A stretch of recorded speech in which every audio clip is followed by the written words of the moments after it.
ধরুন আপনি একটা হোটেলে ঘুমাচ্ছেন, গভীর রাত, চারপাশ নিস্তব্ধ।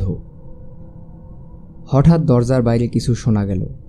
আপনি উঠে দরজা খুললেন, কিন্তু সেখানে কেউ নেই। ভিতরে এসে আবার শুয়ে পড়লেন, আর তখনই টের পেলেন বিছানাটা নিজে নিজেই নড়ে উঠছে। মনে হতে পারে এটা কোনো সিনেমার দৃশ্য, কিন্তু না, এটা বাস্তব।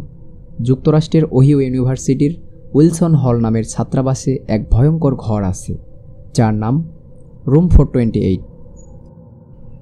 এই ঘর সম্পর্কে ছাত্রদের দীর্ঘদিনের অভিযোগ। তারা বলে এই রুমে থাকা যায় না, অদৃশ্য কিছু একটা আছে। কখনো কখনো নিজে থেকেই দরজা খুলে যায়, কখনো মাথার উপর দাঁড়িয়ে থাকে ছায়ামূর্তি। অনেক সময় নিজে থেকেই বিছানাকে সরতে দেখা যায়।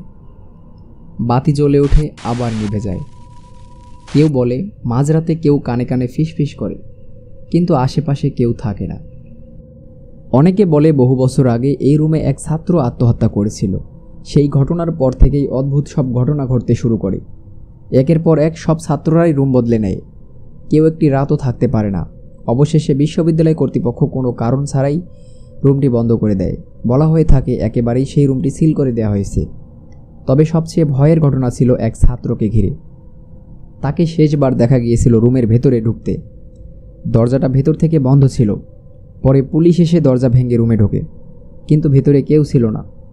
সে মানুষটা কোথায় গেল, কিভাবে উধাও হয়ে গেল, তা আজও জানা যায়নি। লোকেরা বলে এই রুমে কেউ একা থাকে না, ওখানে কেউ একজন আছে। যে কেউ একজনকে ভেতরে নিয়ে নিলে তাকে আর ফিরতে দেওয়া হয় না। প্রশ্ন হলো, আপনি কি সাহসী? এক রাত কাটাতে পারবেন এই ঘরে? কমেন্টে জানান। আর সাবস্ক্রাইব করে পাশেই থাকুন পরবর্তী কোনো অজানা রহস্যের জন্য।